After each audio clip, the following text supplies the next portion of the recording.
Welcome to It's All Recruiting, the show that looks at everything through the lens of recruiting. I'm your host, Jim Stroud. Hello, ladies and gentlemen, boys and girls, children of all ages. Welcome to another action-packed episode of where is this show? Let me look at my notes. Yes, this is the It's All Recruiting podcast. I know the name of my show. That was a test, listener. And with me on the It's All Recruiting podcast, you know him, you love him, Joel Cheeseman. Hello, sir. How are you? Good. As you were saying that, I had visions of like Dukes of Hazzard and the old General Lee, and like you and me running from Boss Hogg and jumping a mountain or something. How you doing, Jim? Doing good. I am sort of shuffling papers across my desk, staying busy as we both are. But one thing sort of had me scratching my head, because although I've been in the game for a while, and you certainly have been in the game in a while, every now and then somebody will say or ask me something, and I'm like Scooby-Doo face. Like someone I was talking with a potential client, not a client, but a potential client, and they were saying, Glassdoor, what do I think about it? And we've gotten some bad reviews on Glassdoor, and should I respond, or is it better for me to just ignore it? And I was like, dude, do you know how popular Glassdoor is? And it's not even the only site of its kind out there. And I went into this riff about why you need to pay attention to what's being said about your company on Glassdoor, because it affects recruiting. And in a real way, I think it sort of affects retention in a way as well. I mean, what do you think about that? I know that's your territory. Yeah, I think it's incredibly important. I think that the world expects transparency, and they're typically not going to find that on your site, but they're going to find it on other sites. I think a great example is if you want to try a new restaurant in town, you go to Yelp, or you go to some other resource where people are talking about that restaurant. You don't necessarily trust the restaurant to tell you that the burrito is delicious. You want to go to Yelp and see that people are saying the burrito is delicious. And more with employment, you can put pretty pictures and HD video on your career site, but inevitably, people, particularly younger folks, working age to 40, so not that young, are going to sites they know like Glassdoor, Indeed, or the dozen or so that are out there right now. They're going to Google, they're searching working at, putting in your company name, and they're seeing what's there. It's not surprising to me that you're hearing companies saying, ignore it, put our head in the sand, et cetera. I think that's a sort of a healthy human response, but it's the wrong response. I think twofold. One is, you should be engaged with these folks. Even if it's just to be really polite and be political and say, thank you for your input. We appreciate everyone who comments on our company, period. Even if you're just being sort of polite engagement, you don't need to get in a shouting match with people, but you do need to show that you sort of care about what's going on in your community. And I know that can become pretty labor intensive. You mentioned Glassdoor, but, Indeed, a lot of the numbers, I'm seeing is that Indeed is catching up in terms of content on reviews with Glassdoor. And Indeed, from a job search perspective, is growing much faster than Glassdoor is. So it wouldn't surprise me if a year or two from now we're talking about Indeed reviews more than we are Glassdoor reviews. But who knows? So I think that, there needs to be engagement, and I think that on another side of that, there should be some proactive measures to make sure that you try to control the conversation. What I mean by that is, what can a company do when someone searches on Google, working at your company? What are they going to find in that top 10, ranking spots? And if you can put more content in Google's first page of results, your chances of sort of controlling the conversation are better. So a quick example, Google really trusts and likes YouTube, partly because they own YouTube. A lot of companies have company videos, right? They talk about, hey, it's great to work here. Here's our CIO. Here's our CMO, et cetera. take measures to try to get that video to rank for when people search working at in your company name. And then make sure there's a link to your job site from your YouTube video.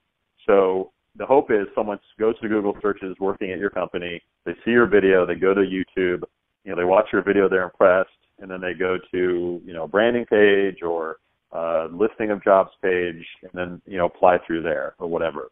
So you're controlling the funnel by which they're connecting with your company. If all they see on that first page is, Glassdoor, Indeed, Canoe, Twitter, Reddit, etc., then you're not controlling the message anymore. And we try to, I personally try to push companies to look at, that first page of Google and what could you maybe do to better control the message. Very good advice. You actually hit on a couple of points that ring a bell in my head about having the video come up in the search results. I gave a presentation a couple times this year on how to recruit with YouTube, and I gave this example, and people are listening. By all means, check this out yourself. Go to Google or Bing or Yahoo and do a search on Microsoft Canada Development Center. Microsoft Canada Development Center. More often than not, what you'll find, definitely on Google, you'll see a video thumbnail. And when you look at the video, it's actually me playing the roving reporter, asking people at Microsoft what it's like to work there. And so I did that video when I was working at Microsoft back in 2008. And since then, whenever someone does a search for Microsoft Canada Development Center or working at Microsoft Canada Development Center or interviewing at whatever, those keywords trigger that video. And so since 2008, Microsoft's been getting free publicity through the search engine to a targeted audience of people who have who've expressed an interest in that location by virtue of their search. Worked like a charm. I know I made some hires because of that video when I was there. Don't know how many hires they've made since I've left, but it's a gift that sort of keeps on giving. And then something else you said too, maybe sort of made me raise my eyebrows. You said that in the future we'll be talking more about Indeed reviews than Glassdoor reviews. Now, I raised my eyebrow on that because Glassdoor is so well branded, and that's the go-to site for that kind of thing. But you're thinking Indeed because of its sheer size? Well, you can roll the tape back, but I either said maybe or I wouldn't be surprised. I didn't say it was a foregone conclusion, as far as I remember. Right. But yeah, so I'm going to say 6 months plus ago, Glassdoor site promotes 12 million reviews. And I think they also put in CEO reviews or ratings in that number. About a year ago, I'd say Indeed had a blog post that said they had it's either 4 or 5 million reviews. So if you take a year since then, Indeed, would it surprise you if Indeed was at 10 million at this point? And so let's say it's 15 to 10 million. That's Indeed closing the gap pretty quickly. And if you look at, okay, which one gets more traffic? It's not really even close. It's from the, sort of the, the ComScore data and the compete data. Glassdoor is no slouch, don't get me wrong. But in terms of just, mass content, mass traffic, mass loyalty, if someone says, where do I go to find a job? Indeed is probably top of mind more than it is, go to Glassdoor. So, if over time there are a lot more reviews on Glassdoor or on Indeed, do people start saying, oh, if you want a job and if you want the inside scoop on a company, you go to Indeed, then the conversation starts to change from Glassdoor as the 800-pound gorilla to, well, there's another kid on the block that's just as big. And then for companies, it becomes, okay, now we've got to engage with multiple, we can't bear our span. To me, you can't bear your head in the sand on any of the sites. Even if someone flames you on Twitter, to me, you should be aware of that and engage with that person. But if you do nothing else but the Glassdoor and you ignore Indeed, you're going to put yourself at a real disadvantage because I think the numbers are showing that the gap is closing on reviews. Sure. It's actually, as you say that too, another bell rang in the back of my head. Ironically enough, I was thinking about Pandora when you said that. Let me sort of backtrack. Pandora, the musical app. One thing that I think would be really cool for Glassdoor to do, or Indeed, since they're an employee review game, actually any company that's doing employee reviews, because I know from you that there are several of them out there. People go to these sites and they rant and they rave about what they like about or don't like about a particular company. What if they allowed you to add tags to a company? Like, this company consistently gets rated great for work-life balance, and this other company gets consistently tagged with sucky management, right? Mm-hmm. And so I do a job search, and so the website, let's say Glassdoor, looks at my resume that I put it in, and they see the companies that I've been in, and so they say, okay, the type of companies that you tend to work for are to have great work-life balance. So if you like, since based on the companies that you tend to stay at for 2-3 years more, it indicates to us that you really like this type of company. And this company has been rated great work-life balance by our users. Since you like this company that you're currently at for so long, you might like these other companies. And so it starts giving me a list of company job suggestions based on the culture of the companies that I have consistently worked at, and also based on the ratings of other users of that website. I think I rambled that. Hopefully that makes some sense. But just like Pandora can listen to one song and say you like Stevie Wonder, you might like Smokey Robinson. These sites can say, hey, you like working at Microsoft, it has great work-life balance, so you might also like working at Facebook, which has great work-life balance. And they're also hiring people with your skill set. Mm-hmm. I think that's a good idea. I don't know. What do you think? Well, first of all, I'm amused that you equated 2 to 3 years with a company as a long-term period at a company. This is the age of the millennials. It used to be 10 to 15 years. Now it's 2 to 3 years, and you're a long-timer at a company. I mean, it could. I think if you talk to a lot of the vendors in the job board space, they'll tell you that those kinds of people that are looking for related cultures are probably not the reason people are searching. They just want a job. I've heard multiple stories from job boards that, people don't even search. They just go browse. Like, they just want a job. Now the best of the best, maybe they're like, okay, well, this company has a lot in common with this other company, so this service solution is recommending, I should look at their company as well.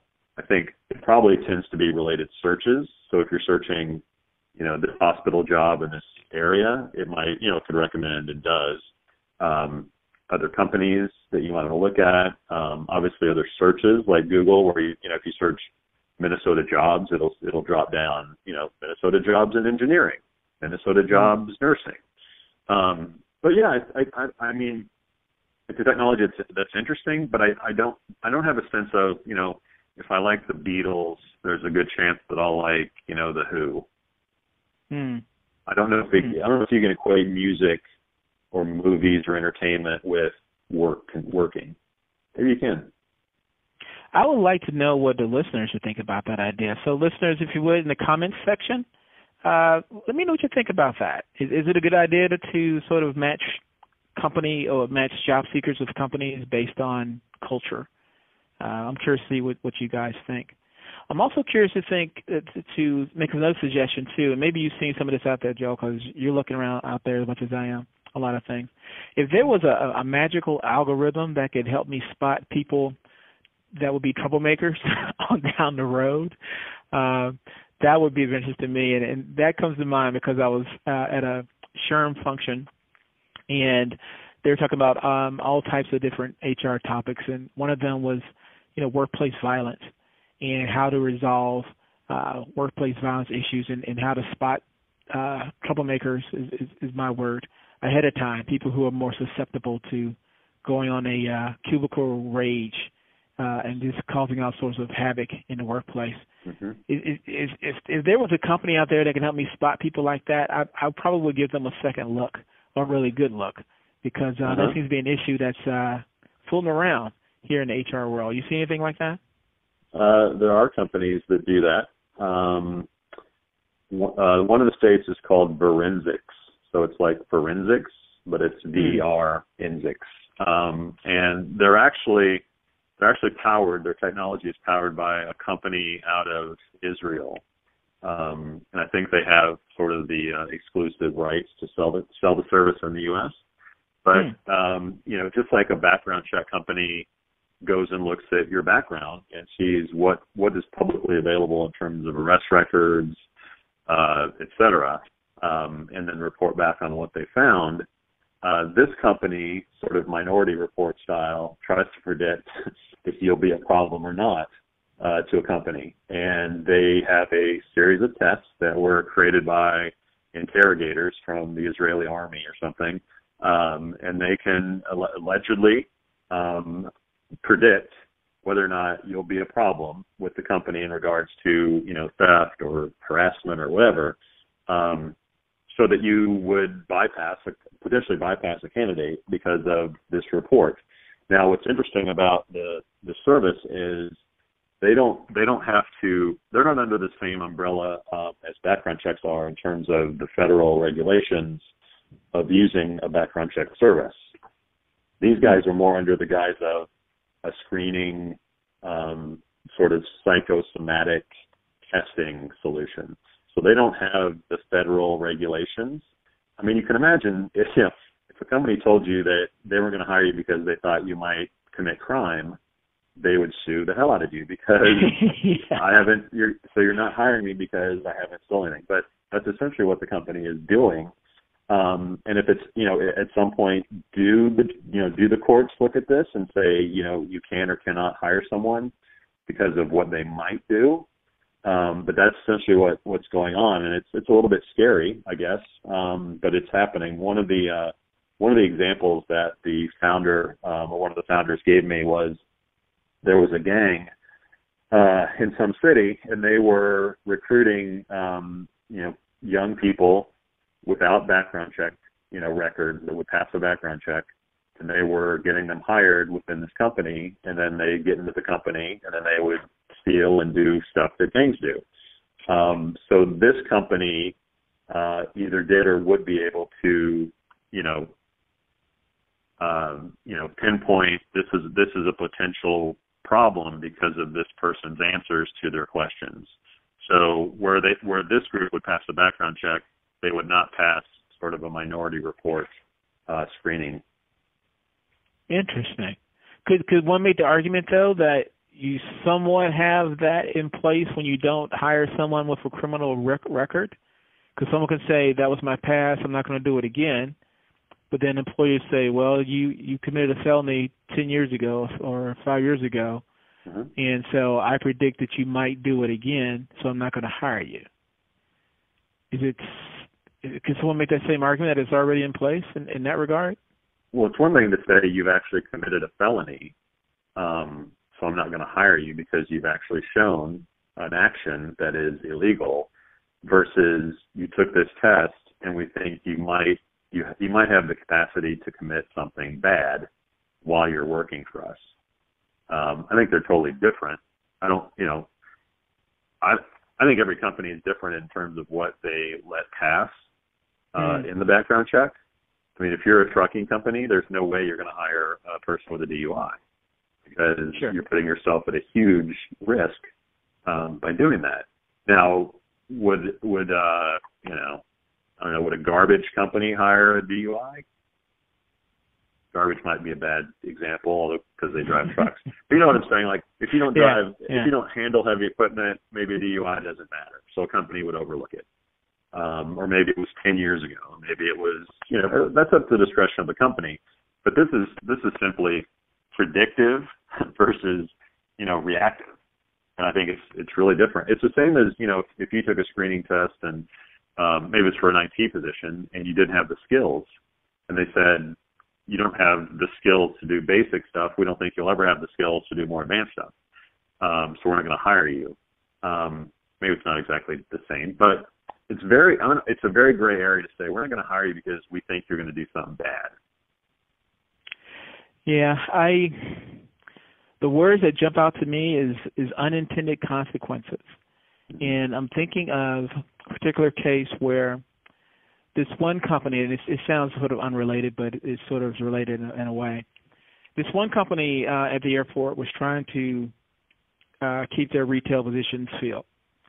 And people would hire some folks, and then these people would leave after even a few months.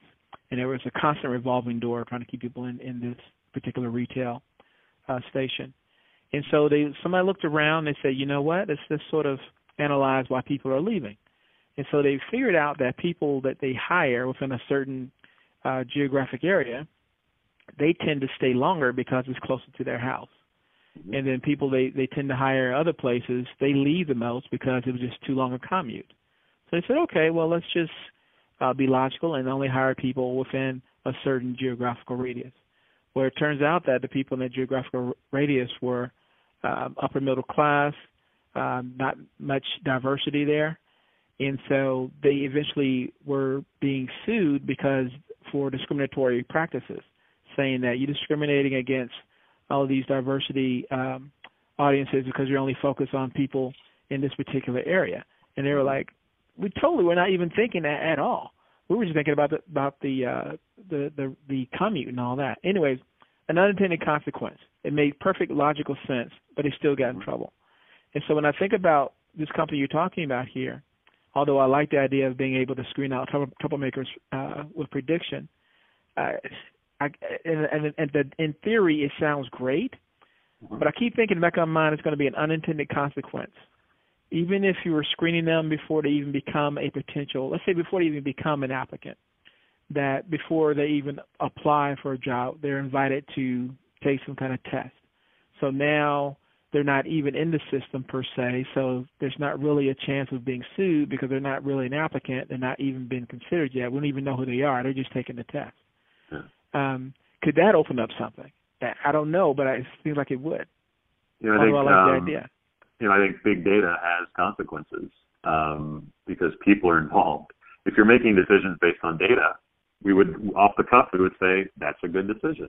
The data says this is the way to go. But when you put people in the mix and lawyers in the mix and everything else, you go, okay, yeah, but everyone in that data point is white. Yeah. So we have a problem. So now making decisions just on data isn't going to be good enough. And I think that, it works on both ways in that job seekers start learning what I need to do to pass through the algorithm or the funnel, et cetera. So I'll give you an example. There's a company called JobScan. Yep. And what they do is you're a job seeker, you put in your resume in one box, and you put in the job posting in another box, and you push send, and it basically tells you, almost like an SEO report, okay, you're too light on this keyword, or this keyword is in the job, but it's not on your resume, so you might want to add it to your resume, et cetera. So now job seekers are using data to make decisions to get through the funnel because there's an ATS between the candidate and the job posting. So now the job seeker is saying, okay, I'm going to do whatever I can to make it through the ATS screening so that I get noticed.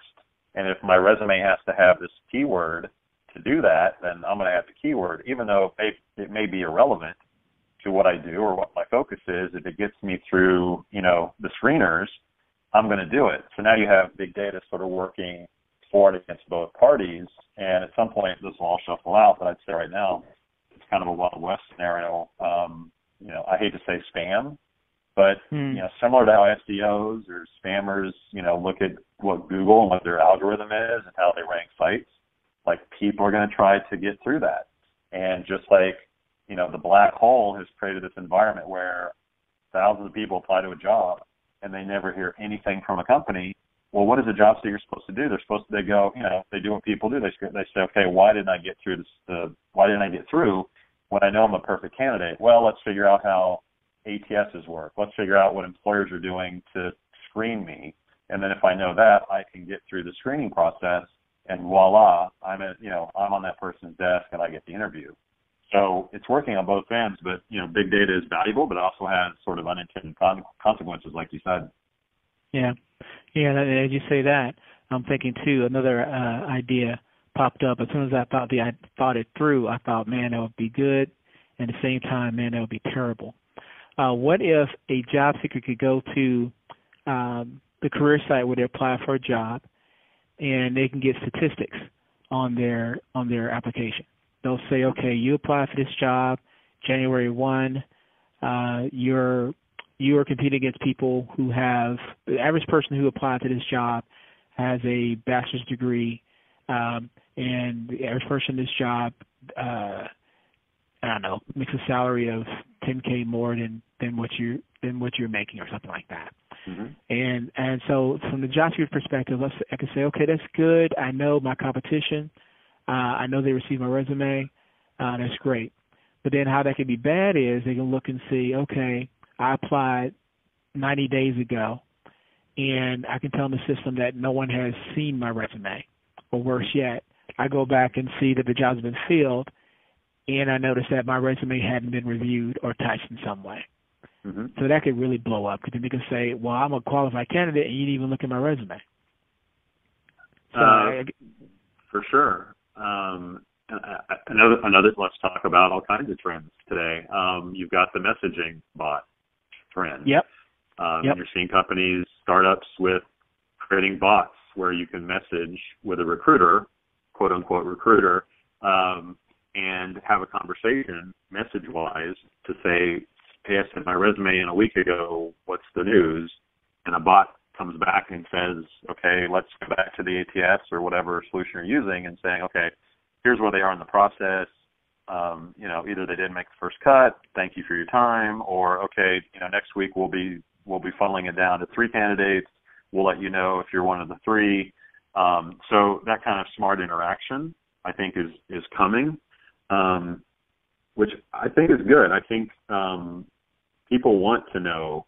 I think candidates are okay saying like, hey, thanks, we reviewed everything, you weren't a fit, we appreciate it, we'll keep you in mind for the future.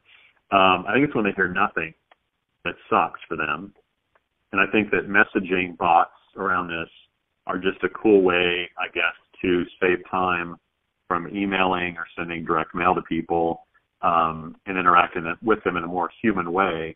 And then if there are questions that come in that the bot can't answer, it goes to a real recruiter, and then they answer it, and it becomes part of the knowledge base for when that question comes in again, it can be answered. So it creates efficiencies for the company, and I think it creates more of a human face to the recruitment process for a job seeker. I think you are correct, sir, and I also think that we're running out of time. If someone wanted more, it flies by.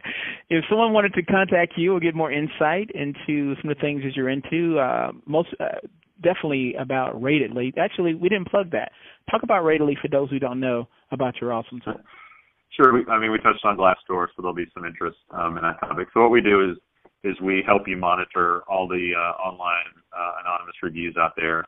So we do about a dozen sites, niche sites. We do the big ones, obviously, and we bring all your reviews into one interface. So you don't have to go to 10 sites. You can get all your reviews in one interface, which is Ratedly. If you want to find out more, just go to ratedly.com. Very, very cool. Well, our time is up. Thank you for yours, dear listener. We'll see you here next time on the It's All Recruiting podcast. Until then, bye-bye. Thank you so much for listening. If you were not there, then I would be here talking to myself. So thank you for that. If you would, check out the links in the podcast description because they are there for you. Finally, if you love what you heard, hate what you heard, or not quite sure what you just heard, I want to know about it. Connect with me on Twitter at Jim Stroud, or LinkedIn, or Google+, or pretty much anywhere you find me online. I'm everywhere.